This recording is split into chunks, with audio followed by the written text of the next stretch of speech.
In this video I want to show how I make a basic bowl from a seasoned log. This is from the branch of a tree that fell down a bit over a year ago. It's Eucalyptus melliodora or yellow box. It's been drying for about 12 months now. You can see it being waxed for drying in another video, number 46. I have a series of discs cut in 1/2 inch diameter increments that I use for cutting blanks so that the flat side of the log rests on the bandsaw table. This log is a little over 6.5 inches, so I use that disc. The blank looks fairly sound, but like most of the dry, tough timber around here, it has some small cracks that will have to be dealt with later.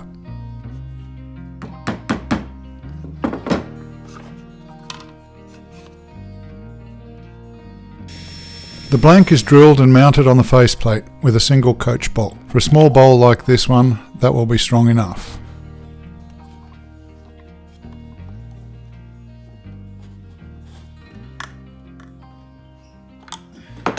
I'll only need 4 turning tools to do this job. Most of the shaping will be done with the large bowl gouge. I'll start by cleaning down the lathe a bit and lightly lubricating the ways.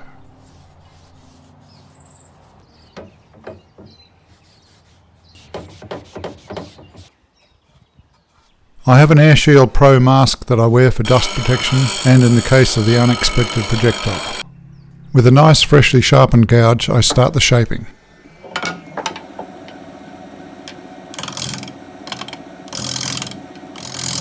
At this stage I'm just roughing it down. I'll also flatten the base. I always think you can hear when a tool is cutting well. It has a nice crisp treble note.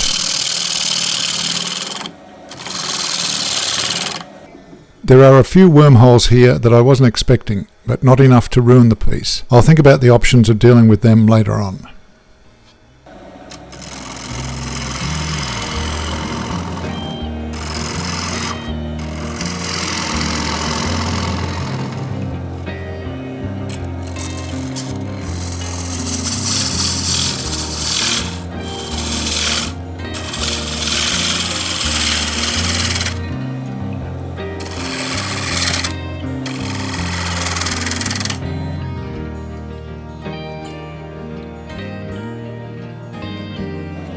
I finish with some very light cuts, again with a sharp gouge. This will eliminate too much sanding later on.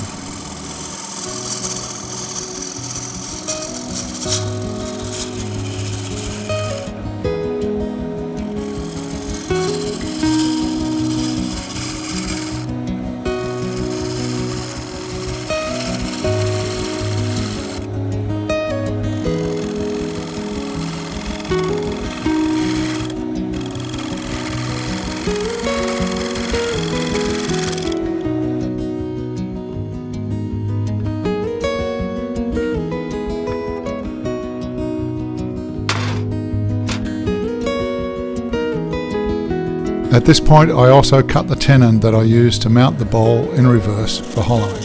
I'm using a small detail gouge.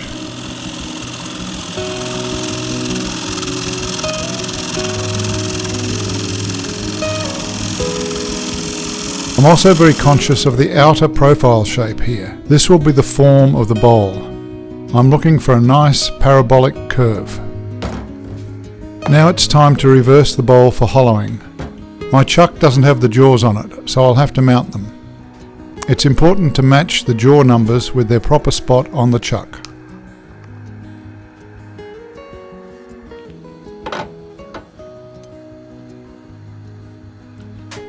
With the chuck now on the lathe, I can mount the bowl and check carefully that it runs true. A little test run at slow revs always helps.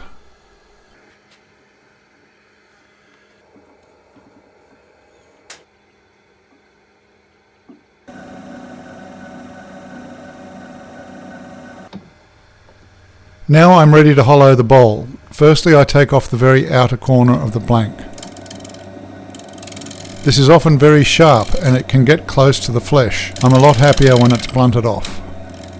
The first task in hollowing is to flatten the face so I can drill a depth hole. After many bowls, I still like to take the time to drill a depth hole. I eyeball the depth on the drill and use some tape on the bit, as you can see.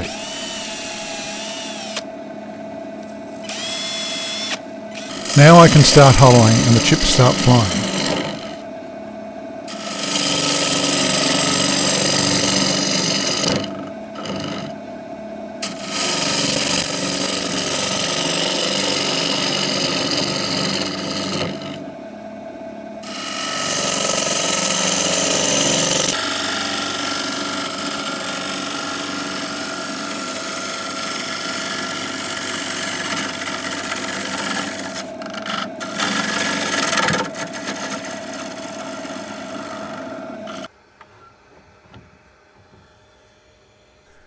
Once you start undercutting the rim, you need to be very careful as to how you start the cut with the gouge.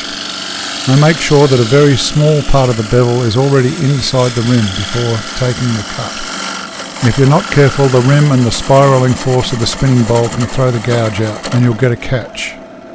This can wreak havoc with your design.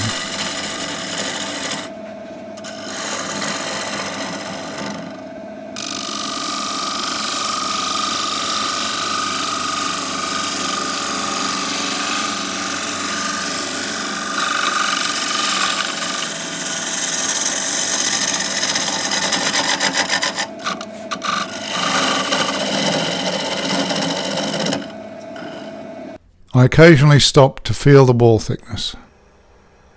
I have a nice little homemade gauge that can help here.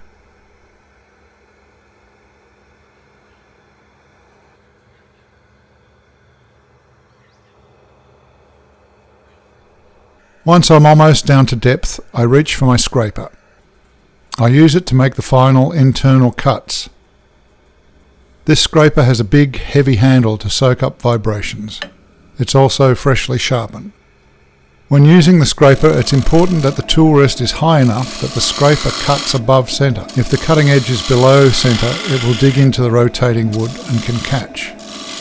With the scraper, I focus on getting a nice, smooth internal curve with no ridges. This is not easy to do and requires some practice. Lots of light cuts and a sharp tool are essential.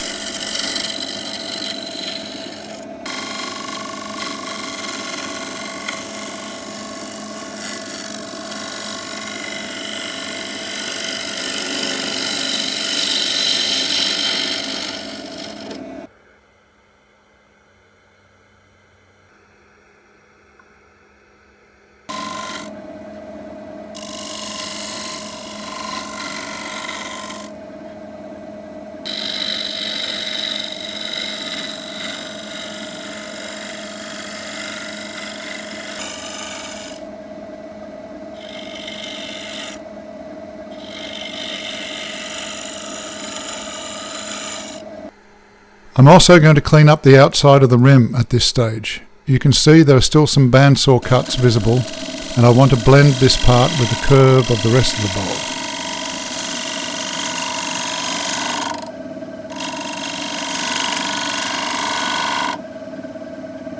With this tough timber, I'm going to start with 60 grit sandpaper on the outside. That will blend the shape nicely.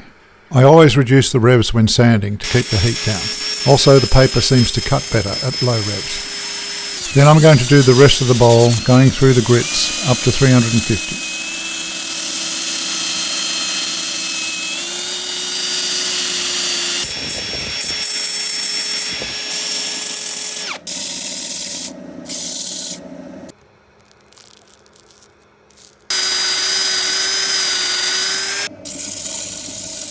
With the inside sanding complete, I can reverse the bowl and finish the bottom. This shape and size bowl mounts nicely on the outside of the chuck jaws, so I don't have to get out the cold jaws for this particular job. Firstly, I finish the foot with a small fingernail gouge. I'm really focusing on getting a nice curve on the foot and adding the small bead.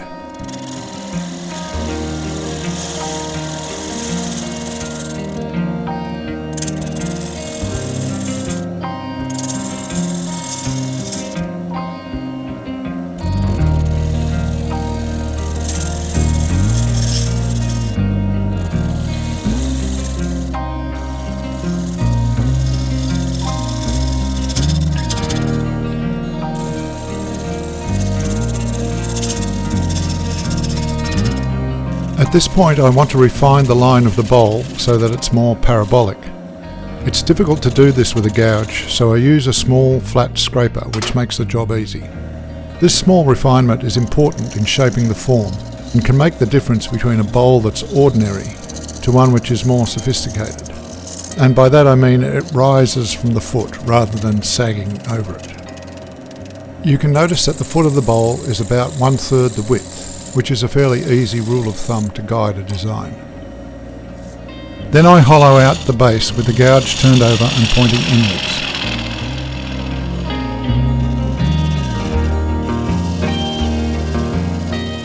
Then more sanding and I can unmount the bowl.